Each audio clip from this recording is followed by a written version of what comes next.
This is what his thoughts were in terms of his design argument. You had criticized this 20 years before he stated this argument. And he should have maybe read Hume's criticism on it. And what Hume states is, he states, well, if you were to look at the design argument, we come out with absurd consequences. The first is, it does not prove the existence of a designer. Why? He says because the analogy is weak. He says, well, if we were to see a house in the middle of a desert, we would be compelled to think that yes, somebody has created it. But is the analogy safe with the world and the house? The analogy is not right. Then he says, even if we concede and we say, well, through analogy of the watch and the watchmaker, we can arrive at the world and the world maker conclusion. What does the whole of this design argument say to us about the nature of the Creator? He says, how do we know He is all-knowing? He may have tried creating thousands of universes and made blunder out of it before he arrived at this one and perfected his skills gradually. What does it say about the nature of the Creator? Is it a male or a female? Is He one or many? And then, of course, if you liken the watchmaker to the world maker, then of course he should have human features, human sort of a mind, so on and so forth. So he comes out with all these absurd consequences through the design, argument, and through analogy that Paley and others are using. The fundamental flaw with this argument, is that it is only saying that there is design, but it can't go beyond that. There is design. How did design come about? Of course, Darwin's theory of evolution, survival of the fittest, and natural selection shows us that the design is that the world is endowed with design. It has its own ability to elaborate itself and to grow.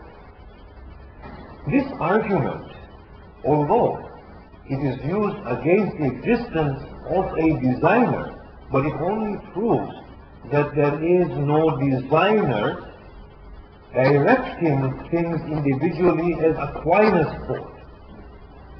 But it does not respond to this question that how did design come about? Now, if we can invoke the cosmological argument of sufficient principle and say, well, look, there is design, and we want to know why there is design as opposed to there not being design. Can you see that? And if we join these two together, then it brings about a legitimate inquiry into examining why there is design.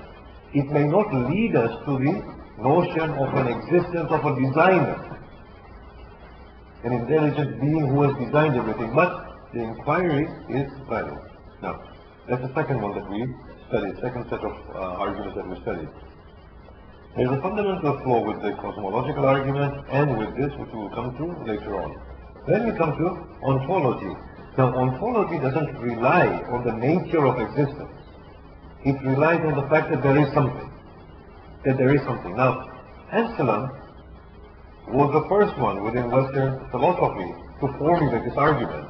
He stated, God is the one beyond which nothing else can be imagined. Then he states, well, surely existence is greater than non-existence. In another formulation he states, necessity is greater than non-necessity. So therefore, by definition, when we say God exists, it brings about, or God is, it brings about a notion of His existence and His necessity and His omnipotence and His omniscience, so on and so forth. The very fact that we can imagine something beyond which nothing great can imagine shows that, well, existence is greater than non-existence. So God, if there is God and God exists. Now, many people hear this, and there's some problem with this argument which we can't point out and put a finger on. course, the famous argument against this was, well, I can imagine a perfect island. It doesn't bring it into existence. But nobody was able to unravel it until Kant came. What he did was, he made certain distinctions. He says, well, statements are of different nature. You can have analytical statements and you can have synthetic statements. Analytical statements contain their truth within themselves, whereas in synthetic statements you have a predication of a real form that is open for judgment. Anselm's theory is known as a priori because it doesn't depend on experience as opposed to a posteriori, which depends on experience. Now, Kant, when he talks about priori and so on and so forth, he's not talking about something which is exclusively rational, not pertaining to experience. He's talking about it at the level of judgment. 2 plus 2 equals 4. Yes? Is a priori according to Kant. But it's not a priori in the sense it doesn't require experience. It's a priori only that once you know the value of 2, the meaning of the plus symbol, and the value of 2, and the meaning of the equal symbol, the judgment that is there now and the answer that you arrive at is known as a priori. It doesn't need any more experience because you've already been supplied with the fundamentals of the knowledge contained within that statement. That's what he means by a priori. So Anselm's argument is known as a priori in an analytical statement. Now this is the way Kant argues against this. He states, to say, as Descartes said, that a triangle has 180 degrees necessarily. Yes? Triangle has 180 degrees necessarily. God exists necessarily. It's the same argument. What Kant says is, well, at the most what this proves is a conditional statement. If a triangle exists, then it would have 180 degrees. It doesn't say anything more than that. If there is God, then he exists with such a definition. It's a mere conditional statement. But he then goes out and resolves this problem. He states, well, if I were to say that a bachelor is an unmarried man, I haven't said anything about the bachelor. This is quite distinct from saying a bachelor is happy. It's a priori, that is. No, it's not. Anyway, let's make it simpler. A bachelor exists. A bachelor exists is quite different from saying a bachelor is an unmarried man. In the first one, you are not saying anything about the bachelor beyond itself conceptually.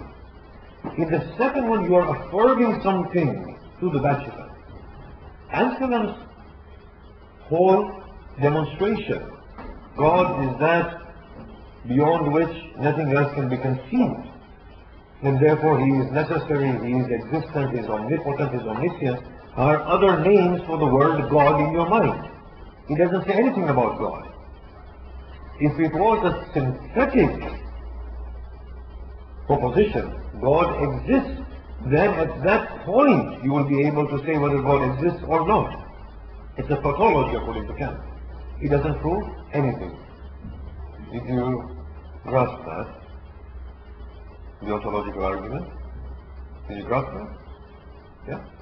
Of course, the founder of the ontological argument was Ibn Sina. But the way in which he used the ontological argument was unlike Anselm. He used the ontological argument to deduce the nature of God, as opposed to proving the existence of God. He uses causation, contingency, and necessity to prove the existence of God, and uses ontology to arrive at the nature of the first cause. Just like Descartes. Descartes uses ontology to arrive at the nature of the first cause. Now,